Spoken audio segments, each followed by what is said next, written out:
Buenas tardes. Primero que nada agradecer la invitación. Ya me estoy haciendo un poco adicto a estos encuentros, que son siempre realmente muy estimulantes. Y yo me siento un poco tuerto, claro, con mi tema de investigación, que atraviesa distintas cuestiones, entre otras la de los cuerpos. Entonces voy a tratar de, si ustedes me tienen paciencia, de justificar qué hago yo aquí. La guerra, que es una práctica humana muy extendida, a lo largo de la historia uno puede encontrar al menos tres tipos, diferenciar tres grandes tipos de hacer la guerra. El primero de los cuales es guerra por cuerpos. En general, la guerra desde la antigüedad, no se sabe mucho de la prehistoria, pero sí desde la antigüedad hasta muy poco antes de la modernidad, era una guerra por capturar vivos a los adversarios, a los oponentes. Una guerra que buscaba esclavos. Eso es muy común en casi todas las formas antiguas de distintos continentes. Era la práctica común que se hacía aquí en América, en África. También en la Europa premoderna, si uno piensa en los imperios, el Imperio Romano, en los imperios asiáticos.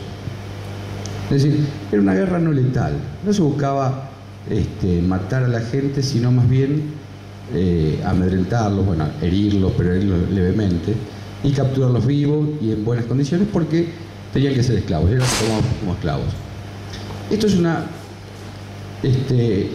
de las primeras asimetrías fuertes cuando comienzan otro tipo de guerra que comienza en Europa, que es la guerra por territorios, que más o menos está situada, si uno la quiere ubicar históricamente, con el surgimiento de los absolutismos, donde Europa se expande hacia América, hacia África, hacia Asia, y la primera sorpresa que tienen todos estos pueblos es que los europeos mataban. Eran guerras para matar, digamos, nadie estaba preparado para eso. Ese es el gran impacto. Por supuesto que es un impacto que dura poco tiempo. Rápidamente todo el mundo toma nota y empieza a matar también, pero es una cosa que impacta en un principio. Las armas, por ejemplo, los pueblos, las naciones africanas tenían disponibilidad de armas de fuego desde el siglo XV, más o menos, siglo XVI, incluso hasta artillería, que no usaban. No usaban porque justamente su forma de pelear en orden abierto, en tiempos se luchaba de día nada más. Es más, se luchaba una determinada cantidad de tiempo, unas horas, y cuando estaban todos cansados, era como había una suerte de tregua ya tácita. Descansaban los guerreros y pues volvían a pelear. Cosas que ahora nos parecen raras, ridículas. Los europeos también tuvieron eso. Los europeos también hubo un momento previo a cuando surgía el absolutismo, que se pactaba el horario de la batalla, de tal hora a tal hora. Cuando se terminaba el horario, el que estaba en mejores condiciones ganaba.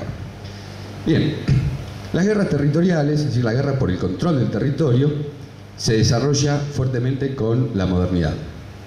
Ahí sí, ya tenemos las formas de colonialismo, es decir, el tema del control territorial aparece muy fuerte, pasa a ser lo significativo, control del territorio y las riquezas del territorio, de las poblaciones del territorio. Y esta es una forma que bueno, nunca termina de desaparecer nada, pero digamos que empieza a debilitarse a partir más o menos de la segunda mitad del siglo pasado, con lo que se dio a llamar,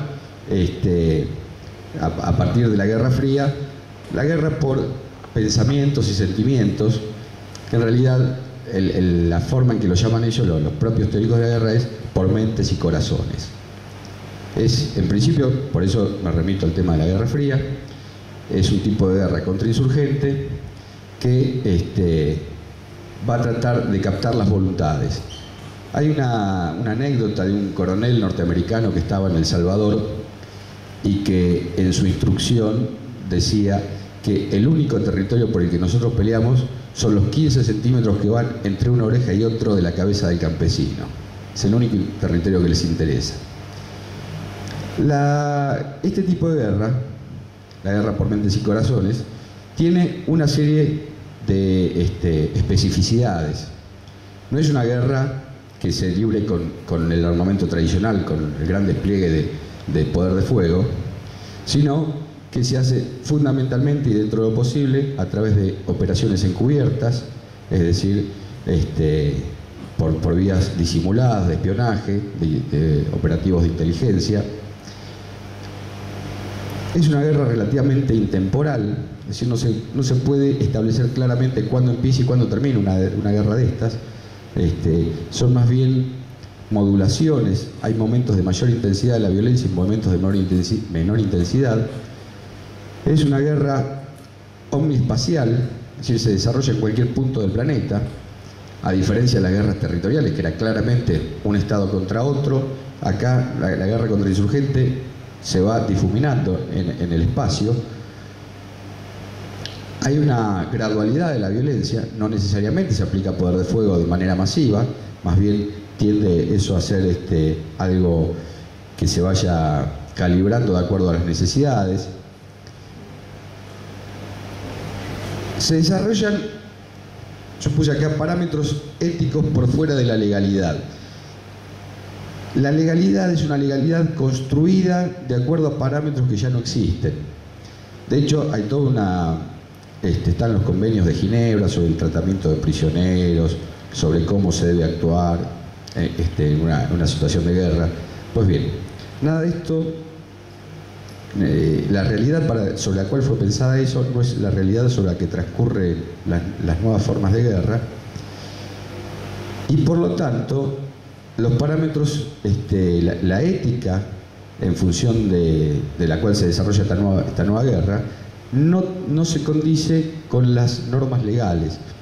Para decirlo, yo después lo voy a exponer un poco más explícitamente, pero acá es cuando surge el tema, la práctica de la tortura de manera más abierta, del secuestro y otras cosas más. Hay un diseño de tácticas y armas que son específicas para este tipo de guerra. Yo venía diciendo, por un lado, el tema de que ya no es necesario el armamento tradicional. De hecho, para una guerra contra el insurgente, ustedes piensen qué utilidad puede tener un portaaviones o aviones invisibles, en fin. Son cosas que, o submarinos, que carecen de utilidad. Y también las tácticas se van adecuando, se van haciendo cada vez más similares a las policiales. De hecho, hay un terreno cada vez más gris entre los ejércitos, las Fuerzas Armadas y las policías. Las policías se van militarizando y los ejércitos se van policializando en cuanto a tácticas.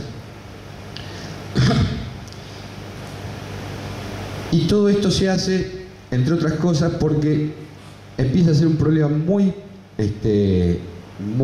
fuerte y de imposible resolución, el tema de las bajas. Es decir, las bajas que se producen en una guerra, los muertos. Las grandes potencias no toleran las bajas propias. Políticamente les resulta inviable. El punto de ruptura en eso fue sin duda Vietnam, la guerra de Vietnam. A partir de allí, pero digo, en la guerra de Vietnam afectó a Estados Unidos, pero no solo Estados Unidos. Las grandes potencias no toleran las bajas. Digo, uno siempre tiene el ejemplo fácil de Estados Unidos porque es un país que es bastante afecto a meterse en cualquier guerra que anda dando vuelta por el mundo. A ellos les gusta y se meten, y si hay una guerra la provocan.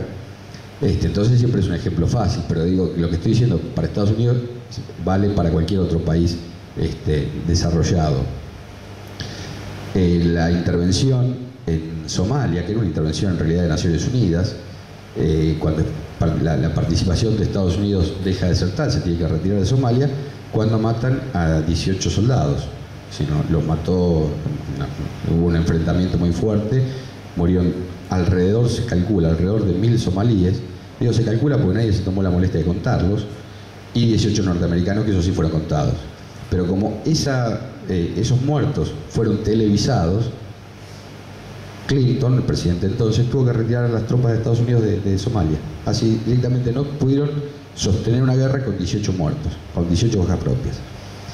Entonces, no se toleran las bajas propias, pero tampoco se toleran las grandes matanzas del bando contrario, con lo cual se las invisibiliza, cosa que se vio perfectamente en la Primera Guerra del Golfo, que parecían juegos de guerra, donde se veían simplemente lucecitas que aparecían, que eran bombas, y junto con esas bombas había cientos o miles de muertos, pero no se cuentan. Para que el problema de las bajas, de la contabilidad de bajas, realmente es muy importante. Hay situaciones, por ejemplo, cuando fue el ataque a la ciudad de Falujá, la ciudad iraquí de Falujá, que las bajas, los muertos civiles, se estimaron en función del último censo y del presunto crecimiento vegetativo. Entonces dice, bueno, esta población debería tener tantos habitantes. ¿Cuántos quedan? Entonces debe haber muerto más o menos esta cantidad. ¿Sí? Digo, para que ustedes tengan una idea. Digo, esa intolerancia a las bajas tradicionales, que son muertos, heridos o desaparecidos en combates, eso se le agrega un nuevo tipo de baja, un cuarto tipo de baja, que es el desaparecido, el detenido desaparecido. Una forma que fue mutando, que en el Cono Sur la conocimos bien, pero ya no tiene la misma forma de entonces, que el desaparecido, un desaparecido invisibilizado.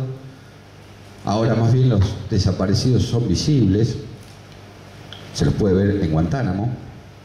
Son gente que no tiene proceso, que no tiene acusación, que no tiene defensa y que tiene reclusión indeterminada. Nadie sabe cuánto tiempo va a estar ni por qué está. Es así.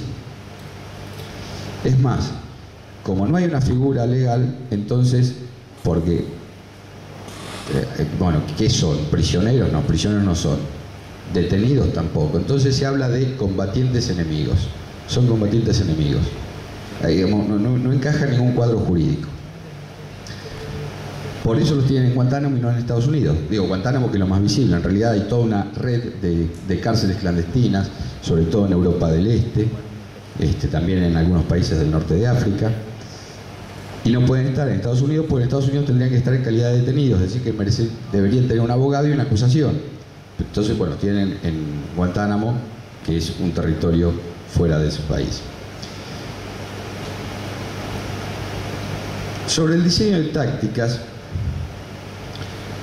para este tipo de guerras se dan fundamentalmente, aunque no exclusivamente, en escenarios urbanos, en contextos urbanos.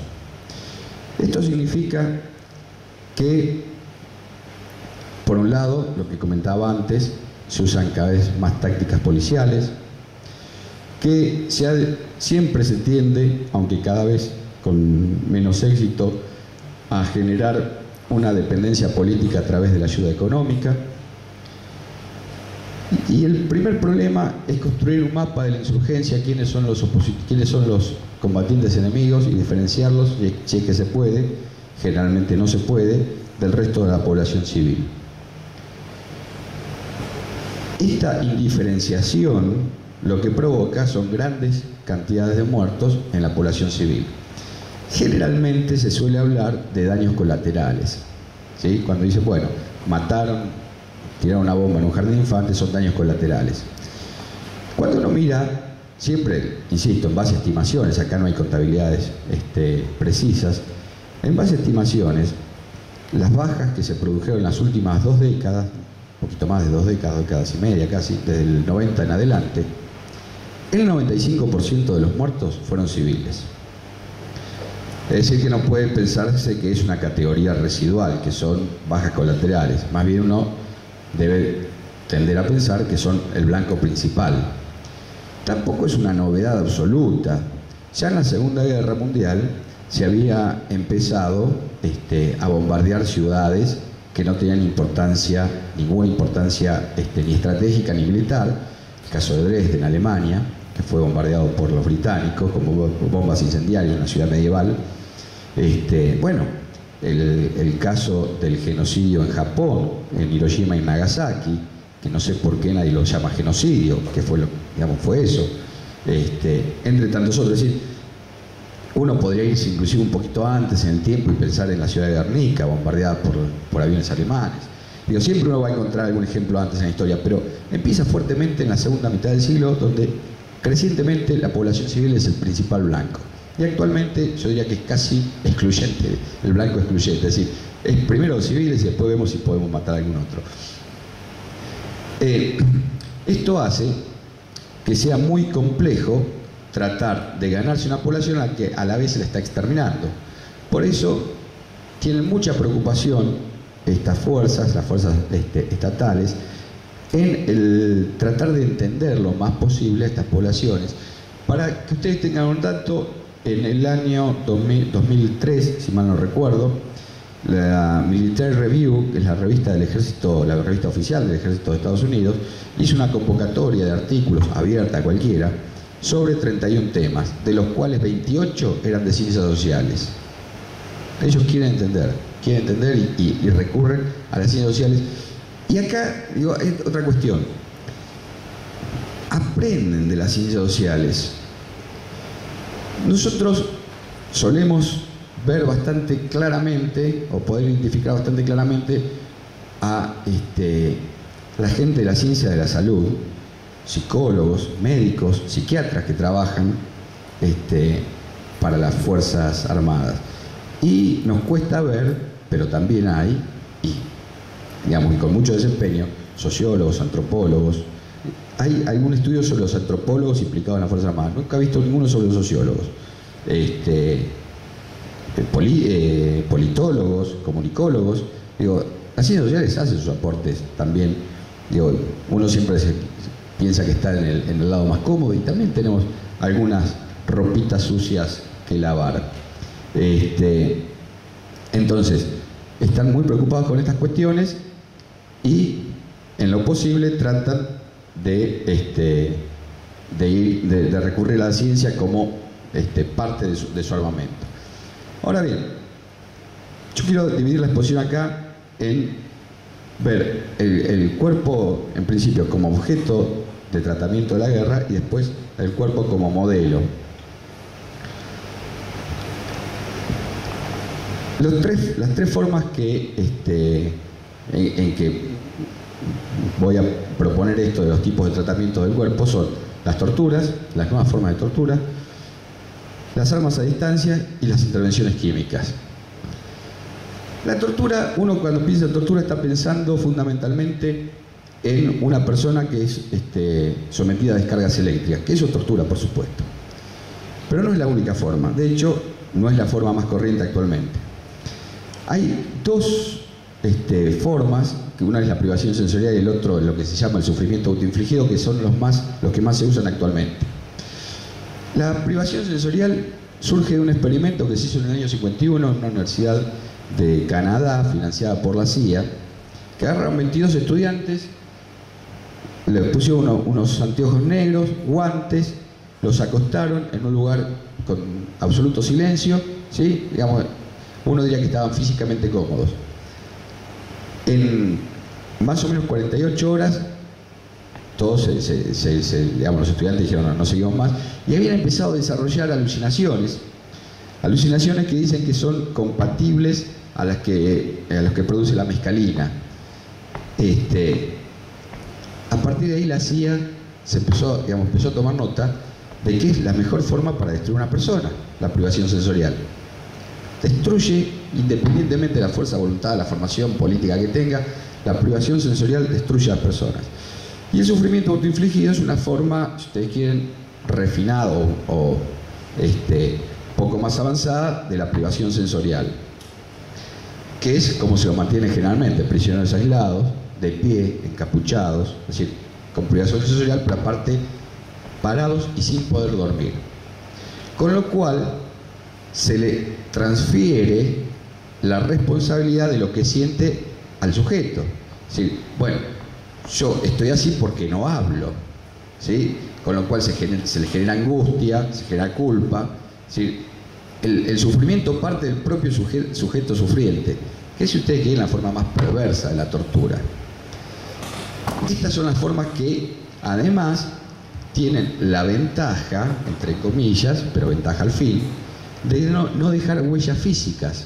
Por lo tanto, son muy difíciles de poder probar jurídicamente. Incluso,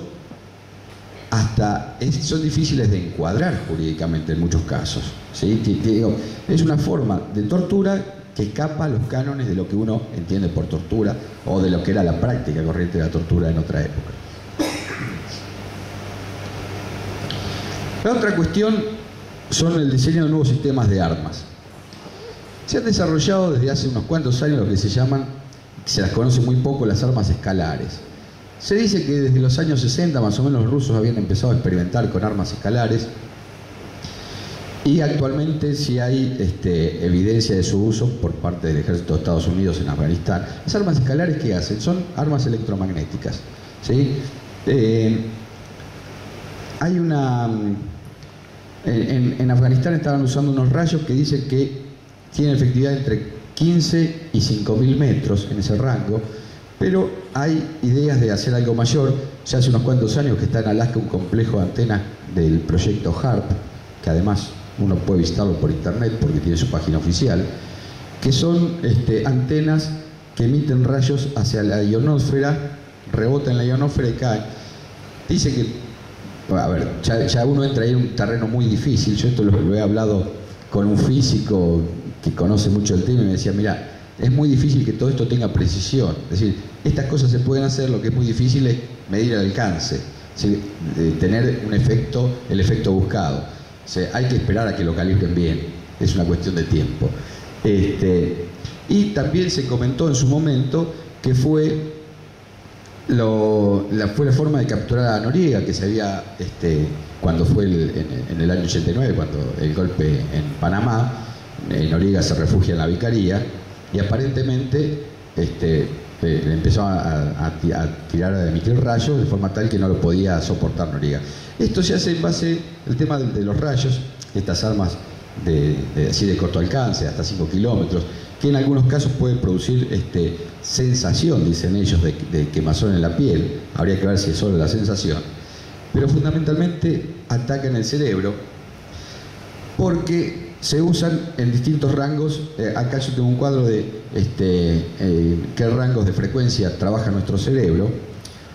Si ustedes miran, a partir de 28 Hz hacia arriba se produce estrés y confusión. Si a nosotros nos apuntan, nos emiten ondas que nos lleven el cerebro a 28 o más Hz de frecuencia, ya estamos en un estado de estrés de confusión, con lo cual es una manera de atacar con lo que esto está dentro del gran menú de lo que llaman las armas no letales, ¿sí? Es decir, armas que no matan.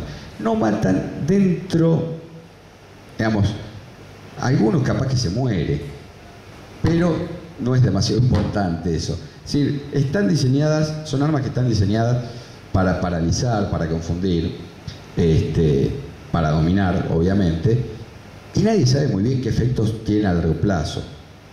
De eso realmente nadie lo puede saber y tampoco importa demasiado. Finalmente, otra forma de intervención sobre los cuerpos son las armas químicas. Ya también son cosas que se vienen conociendo. La farmacología, desde la Segunda Guerra Mundial empezó a usar las metanfetaminas, que ahora están muy perfeccionadas, que buscan regular el ritmo cardíaco, aminorar el miedo, aminorar el dolor, aliviar la fatiga, es decir, son las que se llaman las armas para combatir.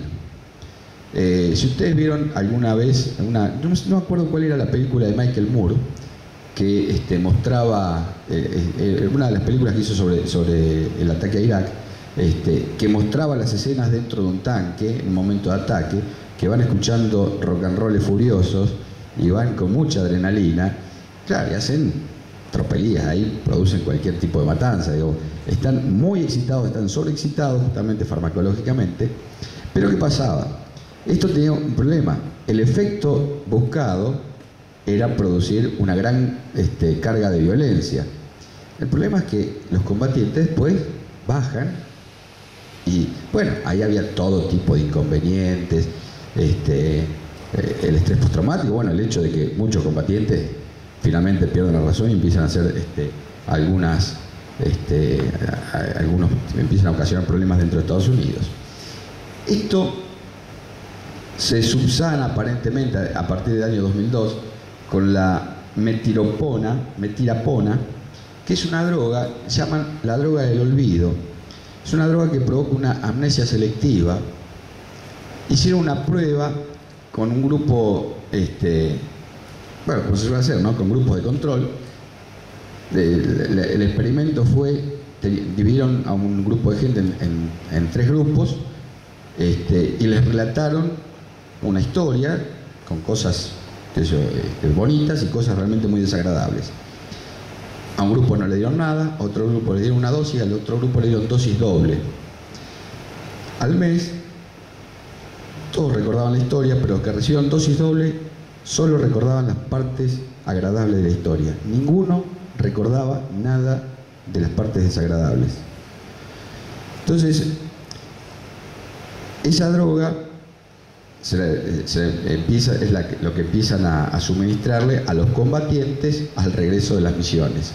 Así que en un momento los convierten en Rambo y después los convierten en angelitos. Por supuesto, estamos pensando en desarrollos de la industria capitalista. Esto ya se empezó a vender, ¿sí? Bajo receta se vende, es una droga para el estrés, antiestrés postraumático. No sé qué grado de efectividad tenga, pero cuando uno tiene un problema fuerte, se clava la pildorita y se olvida de esas cosas. Esto decía en tanto las intervenciones sobre el cuerpo. El cuerpo también es un arma, puede funcionar como arma. Digo, y esto es uno de los peligros que se enfrentan cuando la disparidad de fuerza es muy grande, se llega siempre a situaciones extremas. Siempre llega a situaciones extremas. Los bandos más débiles pelean con sus propios cuerpos como arma. Si bien tampoco es una novedad, que pues se conoce desde hace bastante tiempo, se han incrementado en las últimas 3 décadas las misiones suicidas.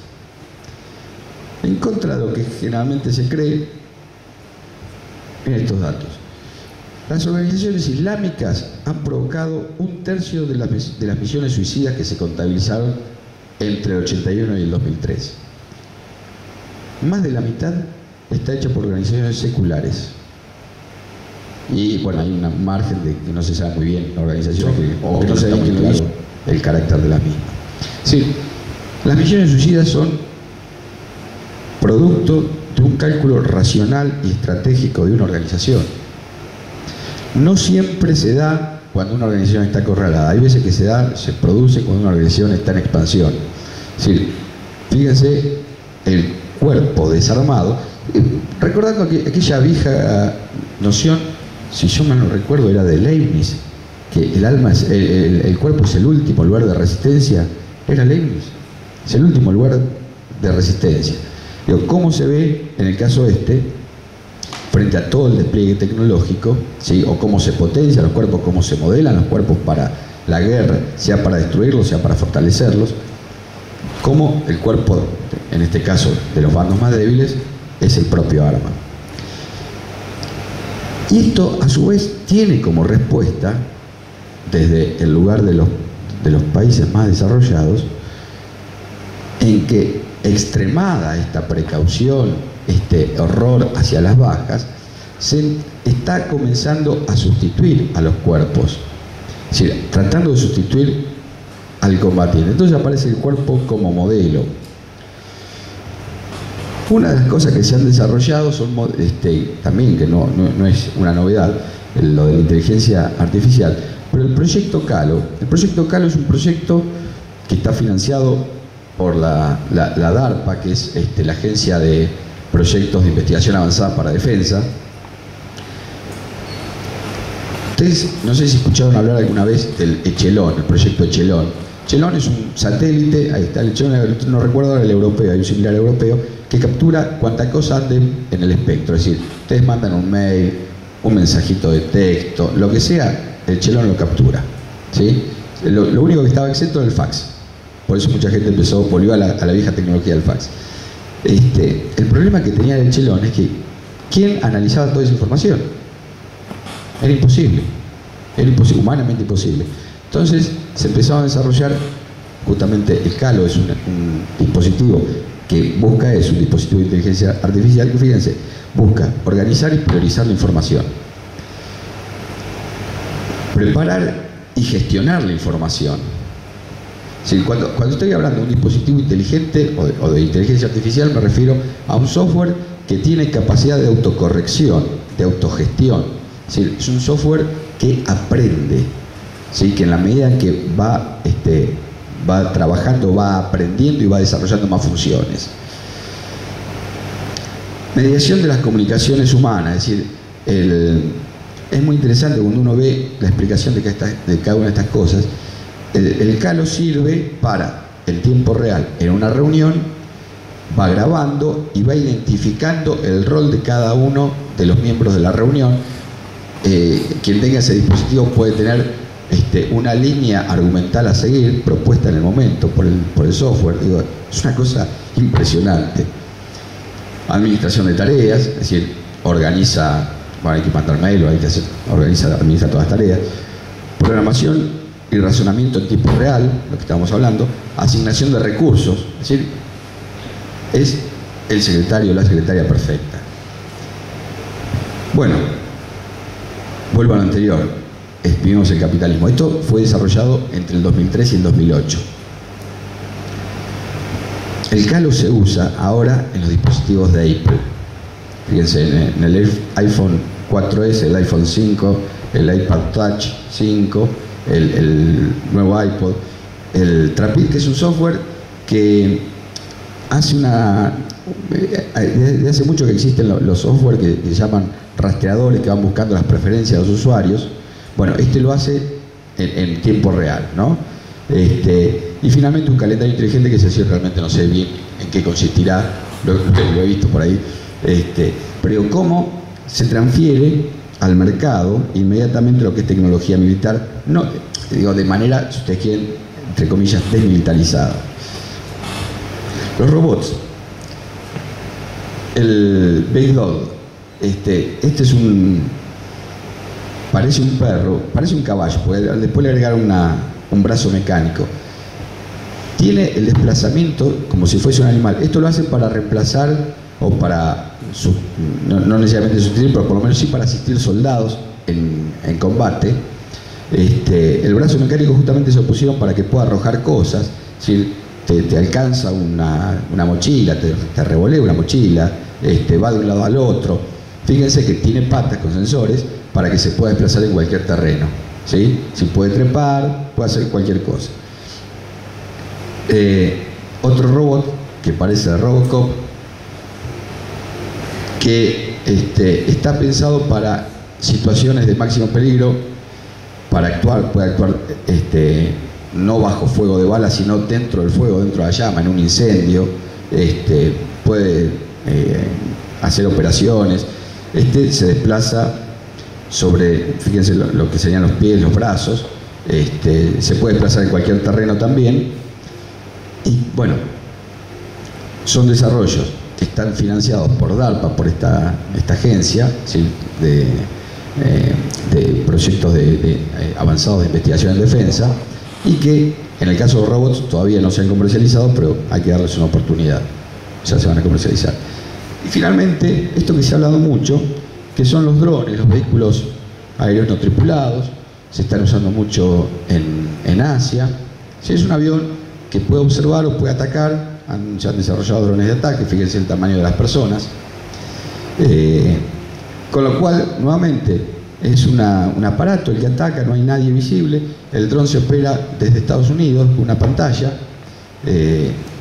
Uno se imagina una situación, hasta una escena bizarra, que el operador está tirando una bomba para matar a 40, 50 personas y hablando con el hijito cómo te fue en el jardín, porque es así, ve una pantalla nada más, no hay contacto corpóreo.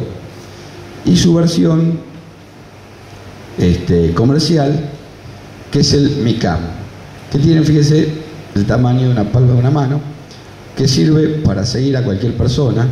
Uno se puede autoseguir, es decir, si alguien es medio paranoico puede poner a que lo siga, a ver si hay alguien que lo observa, o puede seguir a cualquier otra persona. Uno, igual que contratar a un detective, pone esto, que tiene 17 sensores para no chocarse contra nada, transmite la imagen, imagen y sonido en tiempo real, pero además graba, guarda todo.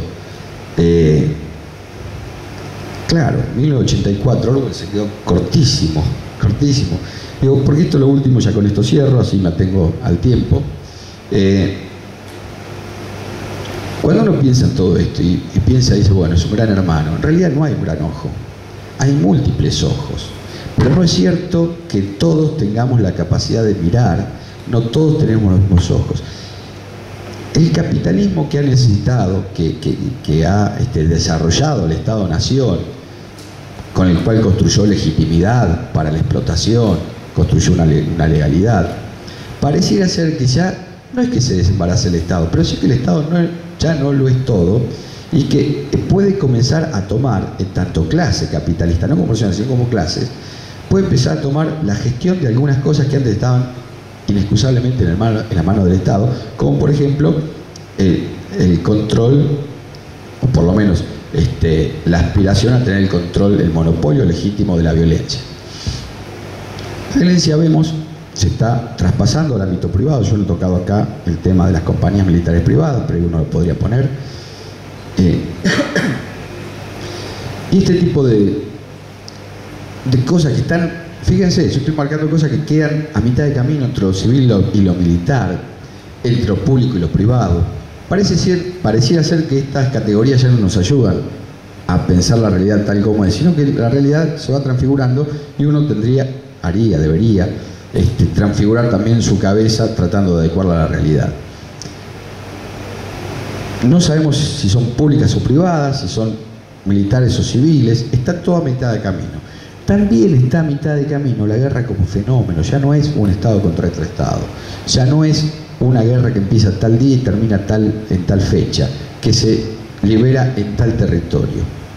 Ahora la guerra es una graduación de la violencia que no tiene un objetivo específico, porque yo les doy la mala noticia, cualquiera de ustedes, nosotros, mañana podemos pasar a ser terroristas, sin dejar de ser lo que somos, sin cambiar nada, pero simplemente el ser tipificado como terrorista ya nos hace un blanco potencial.